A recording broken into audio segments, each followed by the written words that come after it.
Hello दोस्तों, आज के इस वीडियो में हम लोग स्टैटिक जीके का एक इम्पोर्टेंट टॉपिक राष्ट्रीय प्रतीक एवं चिन्ह से संबंधित कुल 50 से अधिक अति महत्वपूर्ण प्रश्नों के बारे में पढ़ने वाले हैं।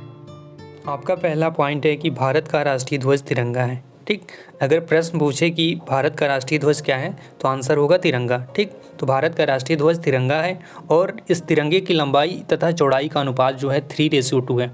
ठीक, तो इस तिरंगे की लंबाई तथा चौड़ाई का अनुपात कितना है? 3:2। तो भारत का राष्ट्रीय ध्वज तिरंगा और इसकी लंबाई और चौड़ाई का अनुपात जो है 3:2 है। ठीक, अगला पॉइंट है कि तिरंगा के बीच में एक चक्र है जिसका रंग नीला है।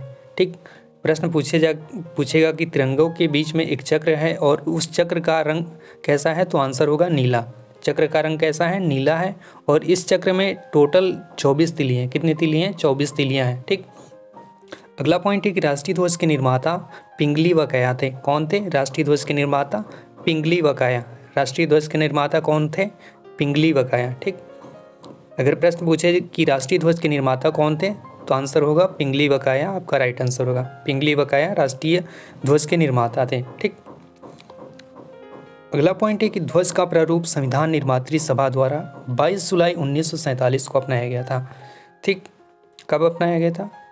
22 जुलाई 1947 को। ठीक, ध्वज का प्रारूप संविधान निर्मात्री सभा द्वारा 22 जुलाई 1947 को अपनाया गया। कब अपनाया गया था?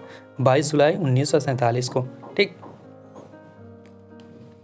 अगला पॉइंट है कि लोगों को इसे फहराने की अनुमति जो है 26 जनवरी 2002 को प्रदान की गई। ठीक, तो इस तिरंगे को लोगों द्वारा फहराने की अनुमति कब दी गई थी?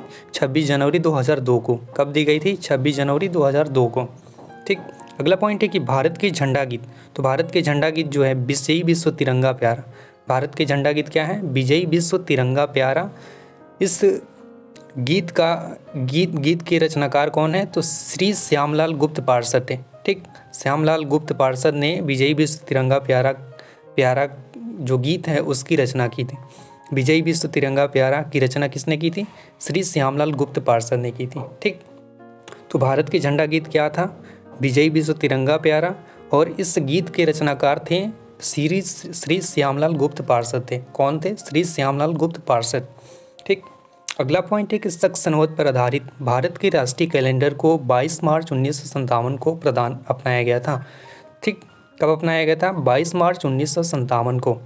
ठीक, शक संवत पर आधारित भारत के राष्ट्रीय कैलेंडर को 22 मार्च 1957 को अपनाया गया।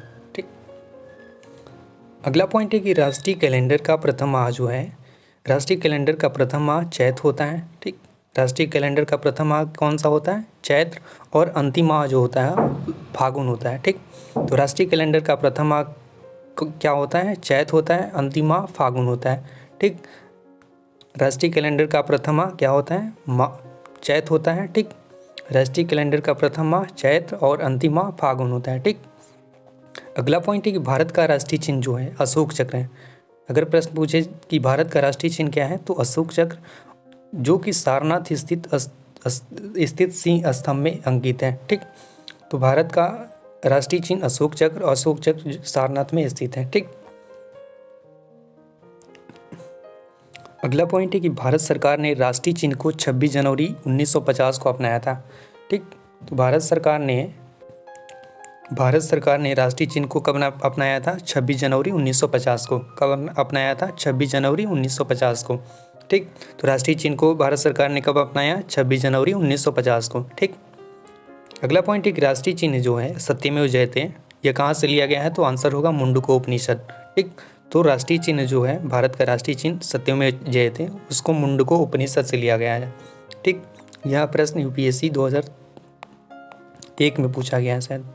ठीक, तो जो सत्यमेव जयते हैं यह मुंडको उपनिषद से उठाया गया है, लिया गया है। अगला पॉइंट है कि राष्ट्रीय चिन्ह के मूल स्तंभ में कितने सिंह हैं? तो 4 शेर हैं। राष्ट्रीय चिन्ह के मूल स्तंभ में कितने शेर हैं? 4 शेर हैं, 4 सिंह हैं। ठीक, अगला पॉइंट है रविन्द्रनाथ टैगोर द्वारा रचित जन गण मन अधिनायक को संविधान सभा ने 24 जनवरी 1950 को राष्ट्रगान के रूप में स्वीकार किया था। ठीक, तो प्रश्न बनेगा कि जन गण मन के रचनाकार कौन थे? रविन्द्रनाथ टैगोर थे। ठीक, जन गण मन किसने लिखा था? रविन्द्रनाथ टैगोर ने। और इस जन गण मन अधिनायक को संविधान सभा द्वारा 24 जनवरी 1950 को राष्ट्रगान के रूप में स्वीकार किया गया था। तो संविधान सभा ने इसे कब स्वीकार किया? 24 जनवरी 1950 को राष्ट्रगान के रूप में स्वीकार किया था। ठीक, तो जन गण मन अधिनायक के रचनाकार थे रविन्द्रनाथ टैगोर और संविधान सभा द्वारा इसे 24 जनवरी 1950 को राष्ट्रगान के रूप में स्वीकार किया गया था। ठीक, अगला पॉइंट है कि राष्ट्रगान को सर्वप्रथम 27 दिसंबर 1911 को कांग्रेस के कलकत्ता अधिवेशन, तो उस समय के अध्यक्ष थे, कांग्रेस के अध्यक्ष थे पंडित विशन नारायण दत्त। ठीक, तो राष्ट्रगान का सर्वप्रथम कब गाया गया था? 27 दिसंबर 1911 को कांग्रेस के कलकत्ता अधिवेशन में। उस समय के अध्यक्ष थे पंडित विशन नारायण दत्त थे। ठीक, में गाया गया था। ठीक, कहाँ पे गाया गया था? कांग्रेस के कलकत्ता अधिवेशन में कब गाया गया था? 27 दिसंबर 1911 को। ठीक, तो 1911 में कांग्रेस के अध्यक्ष थे, कौन थे? विशन नारायण दत्त थे। ठीक, 27 दिसंबर 1911 को कांग्रेस के कलकत्ता अधिवेशन में कांग्रेस के अध्यक्ष कौन थे? पंडित विशन नारायण दत्त थे। ठीक, अगला पॉइंट है कि राष्ट्रगान को रविन्द्रनाथ टैगोर ने सर्वप्रथम जनवरी 1912 में तत्वबोधिनी पत्रिका में भारत भाग्य विधाता शीर्षक से प्रकाशित किया तथा 1919 में मॉर्निंग सॉन्ग्स ऑफ इंडिया के नाम से अंग्रेजी में अनुवाद किया था। ठीक, तो अंग्रेजी में इससे अनुवाद कब किया गया था? 1919 में। किस नाम से? मॉर्निंग सॉन्ग ऑफ इंडिया के नाम से अंग्रेजी में अनुवाद किया गया था। ठीक, अगला पॉइंट है कि राष्ट्रगान गाने में कितने सेकंड लगते हैं? तो आंसर होगा 52 सेकंड। राष्ट्रगान गाने में 52 सेकंड लगते हैं, लेकिन राष्ट्रगीत को गाने में 65 सेकंड लगते हैं। कितने सेकंड? 65 सेकंड। ठीक, तो राष्ट्रगान गाने में 52 सेकंड और राष्ट्रगीत गाने में 65 सेकंड लगते हैं। ठीक, चलिए अगला पॉइंट है कि बंगला साहित्यकार बंकिम चंद्र चटर्जी ने वंदे मातरम को संविधान सभा ने 24 जनवरी 1950 को राष्ट्रगीत के रूप में स्वीकार किया था। ठीक, तो बंकिम चंद्र चटर्जी जो थे वह बंगला साहित्यकार थे। कहाँ के थे? बंगला साहित्यकार। ठीक, और इनके द्वारा रचित वंदे मातरम, तो वंदे मातरम के रचनाकार कौन थे? बंकिम चंद्र चटर्जी। ठीक, वंदे मातरम के रचनाकार बंकिम चंद्र चटर्जी के द्वारा इसे रचा गया। तो संविधान सभा ने 24 जनवरी 1950 को इस वंदे मातरम को राष्ट्रगीत के रूप में स्वीकार किया गया था। कब स्वीकार किया गया था? 24 जनवरी 1950 को राष्ट्रगीत के रूप में। ठीक, वंदे मातरम को संविधान सभा ने 24 जनवरी 1950 को राष्ट्रगीत के रूप में स्वीकार किया गया। ठीक, अगला पॉइंट है कि राष्ट्रगीत का प्रथम प्रकाशन जो है 1882 में बंकिम चंद्र चटर्जी ने के उपन्यास आनंद मठ में हुआ था। ठीक, तो राष्ट्रगीत का प्रथम प्रकाशन कब हुआ? 1882 में। कहाँ पे? बंकिम चंद्र चटर्जी की एक उपन्यास है आनंद मठ, उसमें राष्ट्रगीत का प्रथम प्रकाशन हुआ था। ठीक, तो राष्ट्रगीत का प्रथम प्रकाशन 1882 में बंकिम चंद्र चटर्जी के उपन्यास आनंद मठ में हुआ था। ठीक, अगला पॉइंट है कि राष्ट्रगीत को सर्वप्रथम 1896 ईस्वी में कांग्रेस के कलकत्ता अधिवेशन, उस समय के कांग्रेस के अध्यक्ष थे रहीमतुल्लाह शानी। ठीक, गाया गया था। राष्ट्रगीत के प्रथम गायक ओंकारनाथ ठाकुर थे। कौन थे? राष्ट्रगीत के प्रथम गायक कौन थे? ओंकारनाथ ठाकुर। और इस गीत का धुन जो है जदुनाथ भट्टाचार्य ने बनाया था। किसने बनाया था धुन? जदुनाथ भट्टाचार्य ने। ठीक, तो राष्ट्रगीत को सर्वप्रथम 1896 ईस्वी में कांग्रेस के कलकत्ता अधिवेशन, किस अधिवेशन में गाया गया था? कोलकाता अधिवेशन। उस समय कांग्रेस के अध्यक्ष थे रहीमतुल्लाह शानी।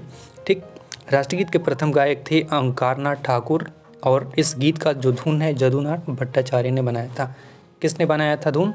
जदुनाथ भट्टाचार्य ने। ठीक, अगला पॉइंट है कि राष्ट्रगीत का अंग्रेजी अनुवाद अरविंद घोष ने किया था तथा उर्दू अनुवाद आरिफ मोहम्मद खान ने किया था। ठीक, तो राष्ट्रगीत जो है वंदे मातरम का अंग्रेजी में अनुवाद किसने किया था?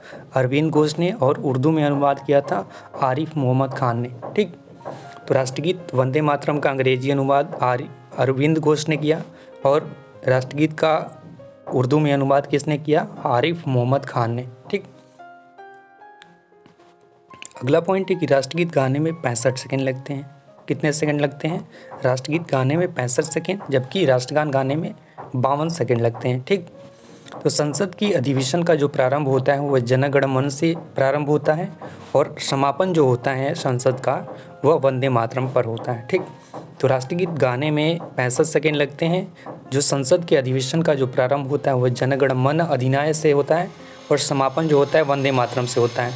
पॉइंट है कि राष्ट्रीय पुष्प कमल है। अगर प्रश्न पूछे कि राष्ट्रीय पुष्प क्या है तो कमल आंसर होगा। ठीक, और इस कमल का जो वैज्ञानिक नाम है उसको कहते हैं निलंबो न्यूसीफेरा। कमल का वैज्ञानिक नाम क्या होता है? निलंबो न्यूसीफेरा। ठीक, तो राष्ट्रीय पुष्प कमल और कमल का वैज्ञानिक नाम जो होता है उसे कहते हैं निलंबो न्यूसीफेरा। अगला पॉइंट है कि राष्ट्रीय पक्षी जो है मोर है। प्रश्न पूछा जाए कि राष्ट्रीय पक्षी क्या है तो मोर होगा। ठीक, और इस मोर का वैज्ञानिक नाम होता है पावोक्रिस्टेटस। ठीक, मोर का वैज्ञानिक नाम है पावोक्रिस्टेटस। ठीक, अगला पॉइंट है कि राष्ट्रीय पशु जो है बाघ है। प्रश्न पूछे कि राष्ट्रीय पशु क्या है तो बाघ होता है। ठीक, राष्ट्रीय पशु बाघ और इस बाघ का वैज्ञानिक नाम पैंथेरा टाइग्रिस है। बाघ का वैज्ञानिक नाम पैंथेरा टाइग्रिस। ठीक, अगला पॉइंट है कि राष्ट्रीय फल जो है उसे राष्ट्रीय फल क्या है? आम है। राष्ट्रीय फल आम है और इस आम का वैज्ञानिक नाम होता है मेनिगीफेरा इंडिका। ठीक, आम का वैज्ञानिक नाम क्या होता है? मेनिगीफेरा इंडिका। ठीक, राष्ट्रीय फल आम है, आम का वैज्ञानिक नाम मेनिगीफेरा इंडिका होता है। ठीक, अगला पॉइंट है कि राष्ट्रीय वृक्ष जो है वह बरगद होता है। राष्ट्रीय वृक्ष बरगद होता है। ठीक, और बरगद का वैज्ञानिक नाम है फाइकस बेंथालेसिस। बरगद का वैज्ञानिक नाम क्या है? फाइकस बेंथालेसिस। ठीक, बरगद का वैज्ञानिक नाम फाइकस बेंथालेसिस। अगला पॉइंट है कि भारत का राष्ट्रीय जलीय जीव क्या है तो डॉल्फिन है। भारत का राष्ट्रीय जलीय जीव क्या है? गंगा डॉल्फिन। ठीक, भारत का राष्ट्रीय जलीय जीव डॉल्फिन है। यह प्रश्न 2015 में पूछा गया था। ठीक, 2015 में पूछा गया था। ठीक, तो आप इस पॉइंट को हाईलाइट करके याद कर लें। ठीक, तो ये हम लोगों ने राष्ट्रीय प्रतीक एवं चिन्ह से संबंधित जितने भी प्रश्न हो सकते थे उन सारे प्रश्नों को हम लोग इस वीडियो में पढ़ लिए। तो मिलते हैं एक नए टॉपिक के साथ, तब तक के लिए जय हिंद।